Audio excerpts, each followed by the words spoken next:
This video is sponsored by SimpliSafe, and let me tell you, there's no safe like SimpliSafe. Welcome to Electrified. It's your host, Dylan Loomis. FSD 14.1.7 is now rolling out to more owners. However, I just wanted to say both of our AI4 vehicles are still on 14.1.4. So if you don't yet have .7, you are not alone. As the Arizona Department of Transportation shared in an email with Sawyer, Tesla applied for that TNC Transportation Network Company permit on November 13th, and just 4 days later, it has been approved. Tesla has met the requirements to operate as a TNC and is permitted as of November 17th.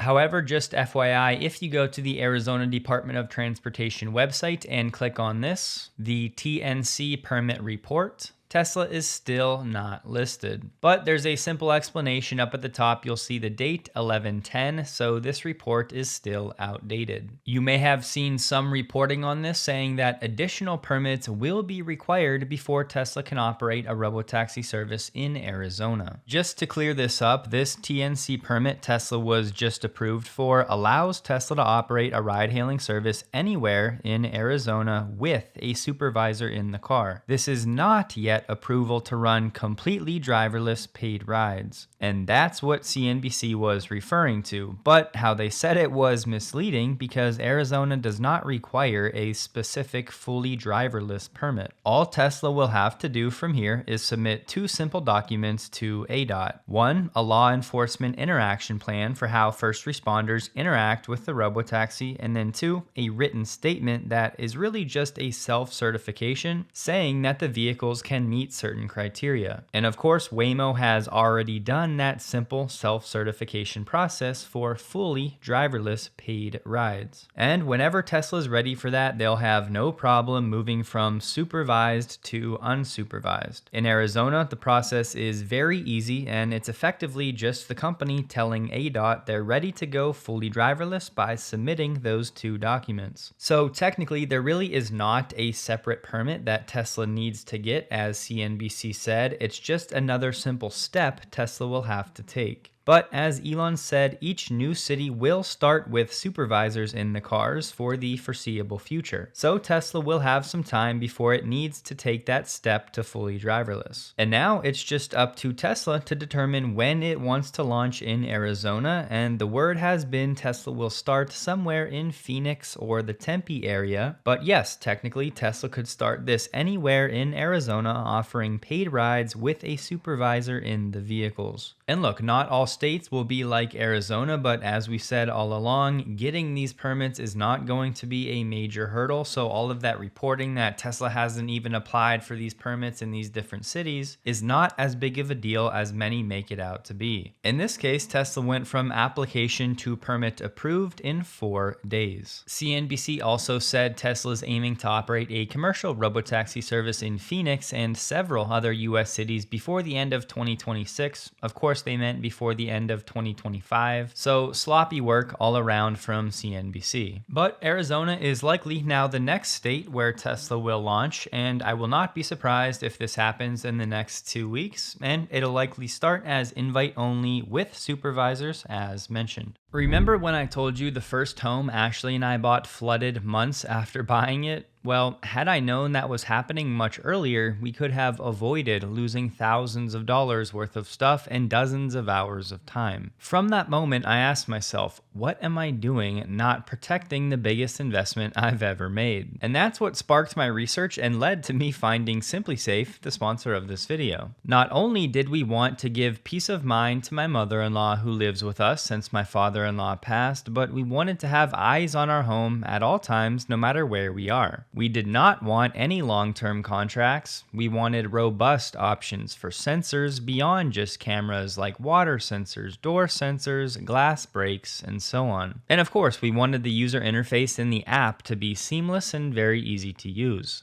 And the truth? We found all of this and more with SimpliSafe, so I now know firsthand why they've been named the best home security system for 5 years in a row. Right now, they're offering 60% off, the biggest discount of the year for the holidays. You know, the time when some of us experience freezing temperatures and need to watch for pipes bursting. SimpliSafe also just launched a new product, the smoke and carbon monoxide alarm listener that works alongside your existing smoke and CO detectors. This now enables SimpliSafe's professional monitoring with ActiveGuard. So now, if you don't want to change out your current sensors, you can still get professional monitoring 24/7 and instant notifications and quick emergency dispatch in case of an emergency. The ActiveGuard feature means you get agents monitoring in real time and they can identify suspicious people before a break-in even happens. So yeah, we have been nothing but pleased with every aspect of SimpliSafe. You can save 60% off your SimpliSafe security system when you sign up for a professional monitoring plan, and you'll get your first month free. Visit simplisafe.com/electrified or scan the QR code on the screen to customize yours. There's no safe like SimpliSafe. And finally, after nearly a 5-month wait after launching the Robotaxi service in Austin back on June 22nd, Tesla has now officially opened up the Robotaxi and ride-hail operation in Austin and the Bay Area respectively to anyone that can download the app. For now though, it's still iPhone only. For now though, it's still only iOS users, no support yet for Android. This means the days of invite only and having a wait list are over. Anybody with iOS can now download the app, travel to these areas where the geofence is live, and hail a ride. Which means yes, as of now, anyone is safe to travel to Austin or the Bay Area to experience robotaxis for themselves. And yes, technically the Bay Area is not allowed to refer to them as robotaxis, but you guys know what I mean. The robotaxis in Austin and the ride-hail operations in the Bay Area are now open to all iOS users. But for you Android users, there is hope. In a recent decompile of Robotaxi app 25.9.0, Not a Tesla app found the first solid evidence Tesla is working on an Android version of the app. They said the Android build is in active staging and will hopefully launch by the end of the year. Now, unfortunately, Tesla has not provided an update on if it's increased the fleet size yet. So just operating off some anecdotal evidence, Grant said his wait time was 43 minutes in Austin. And here's his screenshot to prove it. On the other side of the coin, we have Cole saying that he has a friend in Austin who just downloaded the app, and he said wait times in downtown Austin were about 4 minutes. Srikanth said, about to hail my first Robotaxi in Austin, wait times are close to around 30 minutes, and I'm in the northernmost part of the geofence. Again, here's the screenshot to verify. Montekia said, I'm now noticing Robotaxi in Austin is now routing on more roads that it was not going on prior to today. This is the first time I've ever seen Robotaxi decide to take MLK. And it's not just him, but others are saying they're noticing the same thing. Ideally, no one would have to wait longer than 15 minutes or so for a ride, but unless Tesla floods certain markets with excess vehicles, which they're not going to do, there are going to be times where people are stuck waiting even when the fleet size is expanded. I'm still expecting Tesla's biggest fleet size increase to happen in Austin once the safety monitors are removed, and I do think the expansion will happen pretty quickly after that event, which might happen as soon as the next 30 days. But for now, we're left operating with anecdotal evidence as we have no official update on the fleet size from Tesla. And Holmars, who we know is usually quite bullish on autonomy and FSD takes, put out a detailed write-up about Tesla opening up the service. He said Tesla has a lot of work to do before he can rely on robotaxis as his only rideshare service. He said too often the robotaxi service in Austin and ride-hail in the Bay Area gives him a wait time that's annoyingly long, between 15 and 25 minutes or more. Or worse yet, says high demand, come back later. He continually checks the app every few minutes saying it's a bad experience, and he'll often just end up taking Waymo or Uber. That problem is exacerbated by Tesla's incredibly low pricing for Robotaxi, which has consistently been the case since Tesla launched. Nearly every data point I've seen over the past few months has Tesla's service multiples cheaper than any of the competition. And of course, at some point we can have the profitability conversation, because that's going to be more of a hurdle with Tesla's rates being so low. But once the safety monitors are removed and we can actually get to some sense of scale beyond dozens, we can start to figure that out. But what's nice is that Tesla doesn't need this to be a profitable business right now. It can just focus on the software and the service and the customer experience and earning market share, because Tesla as a company is being funded by selling cars and energy products, which is a situation that Waymo does not have. And this clip of a Tesla safety monitor in the Bay Area falling asleep at the wheel momentarily has been going viral. The post said, "I've used the service a few times before and it's always been great. I actually felt safer than in a regular rideshare. This time was different. The safety driver literally fell asleep at least 3 times during the ride. Each time the car's pay attention safety alert went off and the beeping is what woke him back up." The rider said they reported it through the app to Robotaxi support, but never got a response. And after waiting a week, they decided to post it online. So this is obviously a bad look for Tesla, and this gentleman may be out of a job shortly, as people have been reporting this to the CPUC. And yes, on one hand, you can say, oh, he's so comfortable with the software, he fell asleep. But of course, this cannot happen, as it only takes one accident and one split second to doze off at the wrong time. And as I talk to more normal folks outside of the Tesla bubble about this stuff, it becomes so apparent how important perception is. And things like this are certainly not helping the perception of Tesla's ride-hail operations. And listen, I'm not saying that's completely warranted. I'm just saying for many people, perception is reality. And so yeah, this is just an unfortunate event that turned out to be semi-viral. But continuing with the thread from Monday of people waking up to FSD, Kyle Connor, who has notoriously been pretty skeptical of FSD in the past, said FSD on the new Model Y is genuinely incredible. This is insane. And Mike P shared a clip saying, "I had no idea why the car rapidly decelerated until I pulled the clip."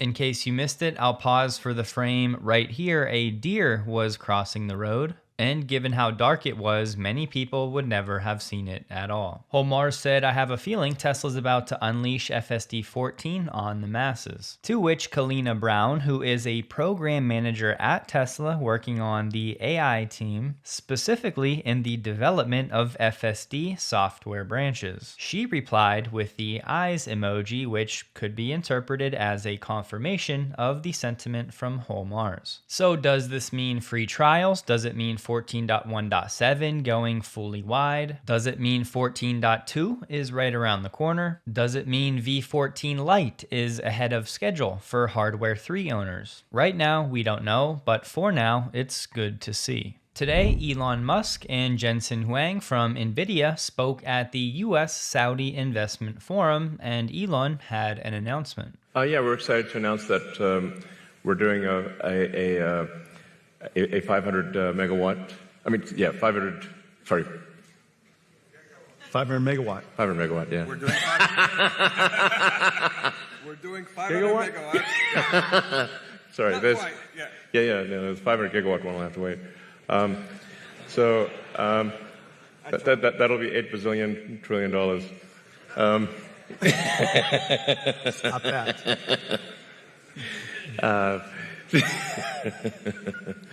So yeah, we're doing XAI, and the Kingdom of Saudi Arabia are doing a Humane, 500 megawatts, starting with 50 megawatts phase 1, and we're doing it with NVIDIA. Yes. Congratulations to the Humane team, to Targ and team. Such a fantastic job.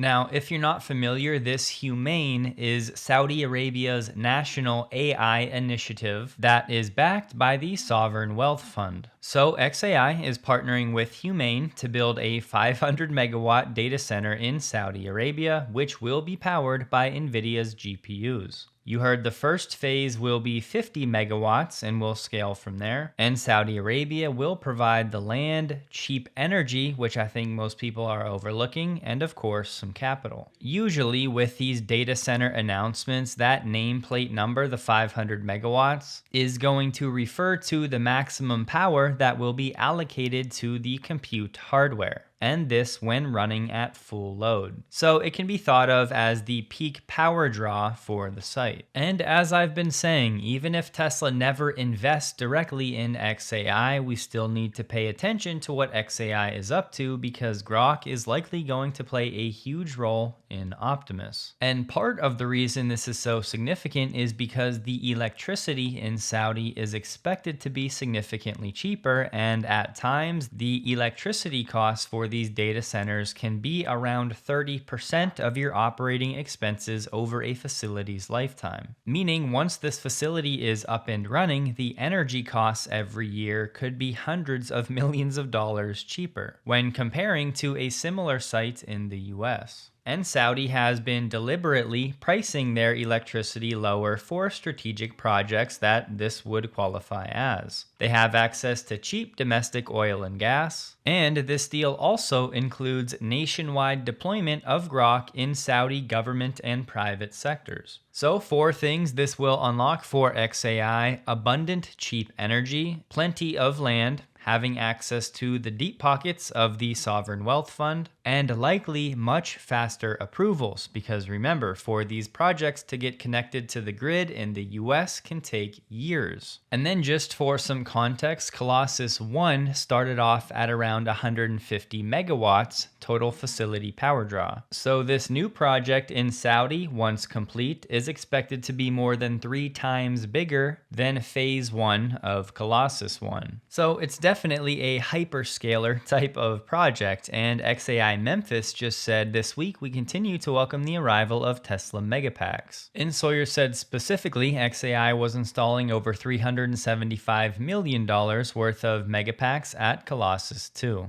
So I think it's overlooked how important these megapacks have been to xAI's ability to scale in Memphis, as the grid without them in the equation would not be able to handle what xAI is trying to do. And of course, for the backup power, outage protection, and smoothing out the power draw, and all of the other benefits of Megapack. But it's not as clear if Megapacks will be as critical in Saudi, so it'll be interesting to see once we get more details on the project. And the Saudi government is likely sweetening the deal for xAI and Nvidia even more than we're aware of right now. Eric Greenspan, the head chef at the Tesla diner, is now leaving, and the Tesla diner is expected to shift to a full-service restaurant soon. Greenspan said he's no longer tied to the diner, and his departure was in the works for more than a month. He said, "I'm leaving the diner project to focus on the opening of Mish, my long-desired Jewish deli. The expectation is the diner will be converted into a full-service restaurant by January." So the Tesla diner opened as a hybrid model. It was part quick service, meaning you would place your order at a kiosk and then wait. And of course, it was part drive-in. You can order direct from your car. But going to this full-service model means, at least inside the diner, people will likely sit down and then have a waiter come over and take their orders. So it sounds like it'll be shifting to more of a traditional restaurant experience. I'd imagine you'll still be able to order food in your car that they can bring out to you, but when you go inside the diner, things will be changing over the next few months. The new Model Y received a 5-star rating from the Euro NCAP, no surprise, but it had superior scores compared to the legacy Model Y for vulnerable road users, and for child occupant protection even under stricter protocols. They added distraction and micro-sleep detection, and unique in-cabin radar for direct child presence detection, alerting if a child is accidentally left alone in the rear seat. Tesla Charging is celebrating 75,000 global supercharger posts now live, and they're celebrating this milestone with a Glacier Blue stall. The word is Tesla is withholding certain data as Travis County is reviewing the tax rebate plan that's been established with Texas. County staff are reviewing the 2020 contract with Tesla that granted them 20 years of tax rebates at Giga Texas. They're saying if Tesla only invests the minimum required, the rebates would total about $14 million over the first decade. But the deal scales upward, refunding up to 80% of county property taxes if Tesla's investment exceeds $2 billion.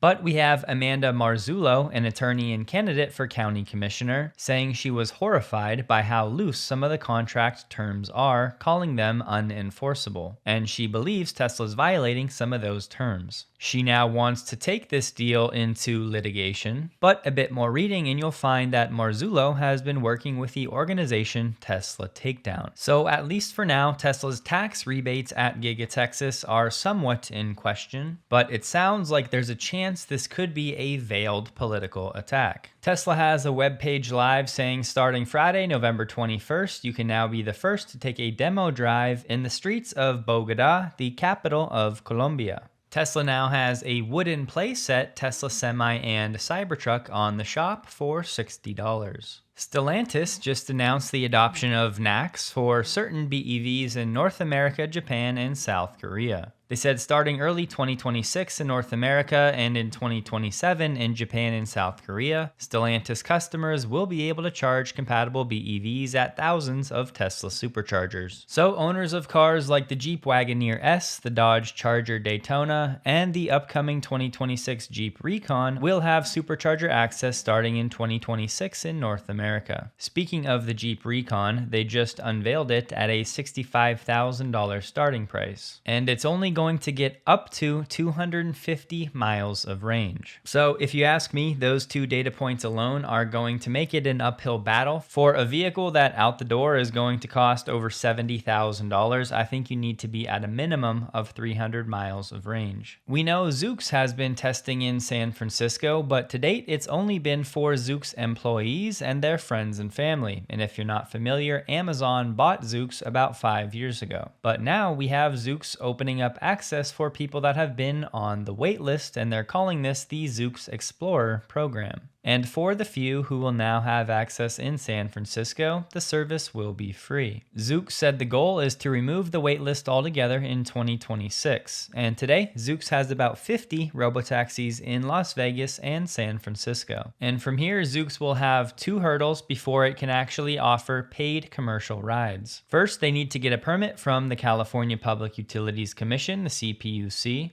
And they're going to have to convince NHTSA to let it use its custom-built robotaxis for a commercial service. Waymo put out a new blog post saying it's now rolling out in Miami, Dallas, Houston, San Antonio, and Orlando. Operations start this week in Miami and will begin in the remaining 4 cities over the coming weeks, ahead of opening our doors to riders next year. So of these 5 new cities, 2 of them are cities that Tesla has not yet given any indication it will be expanding to, those being Dallas and San Antonio. But the other 3, Miami, Houston, and Orlando, Tesla has indicated it's targeting for its Robotaxi rollout. So the Waymo service is not yet live in these cities, but operations and testing are underway in Miami and will be underway in the remaining cities in the coming weeks, with a full launch expected sometime next year. Trump hosted a black tie dinner for Saudi's prime minister, and Elon was in attendance, so to our knowledge, this was the first time Elon has been at the White House since he left his role at Doge. So I would take it as a positive sign that things between him and Trump are better than they were in weeks past. When it comes to the rollout of supervised FSD, Tesla is now hiring for vehicle operators in a few new markets, specifically for a vehicle data collection role. We have one in Budapest in Hungary. We have another in Prague in the Czech Republic, which is right on cue after that Cybertruck FSD video from Monday. We have a position posted in Berlin, Germany, and we also have Prüm in Germany. Now, there are some headlines out there that there's a new law enabling level 3 autonomy in the Czech Republic starting January 1st, 2026. However, Keys Rolandcap has been following this situation, Tesla's FSD approval across the EU, closer than anybody else I've seen. And just 2 days ago, he shared what his latest expectations are given all of the regulatory movement.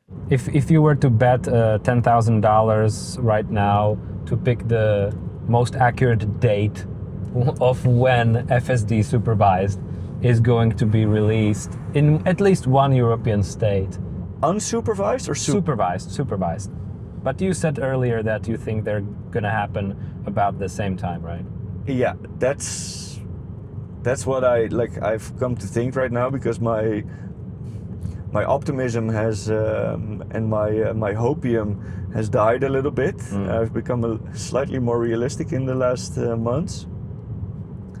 But let's say the most optimistic scenario for me, which is realistic, considering that UNECE does its utmost best, and the Article 39 exemption is indeed in full effect and gets approval,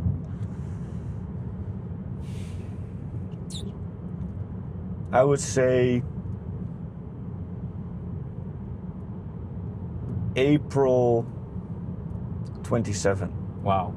As if all goes well and no more blockers keep on showing up. All right. But like the DCAS phase 3, it's ongoing. They're making this, and phase 3 is like hands-off urban driving as well.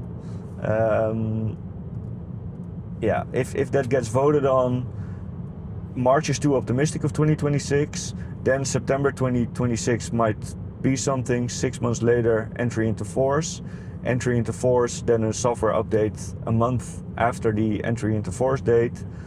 So that'll be April in 2027. So of course, that's just his best guess and anything can happen. So for now, all we can say to those of you in the EU, keep applying the pressure to your regulators. Tesla Charging said we're onboarding charge cards to the Tesla app in Europe. 34 cards are live today, with 40 plus more coming in the next few weeks. Max said most European Tesla owners receive EV charge cards from their employer or leasing company, as many EVs across the EU are actually company cars. So most Americans won't care about this, but for you Europeans that watch, I know a few of you will. The Porsche Cayenne EV was just unveiled, and it's coming with wireless charging. Drive the Cayenne on, and then it starts charging at up to 11 kilowatts, which is actually pretty good. And then you see here we have these guidelines, right? And so this is to make sure that you are actually on the charger to get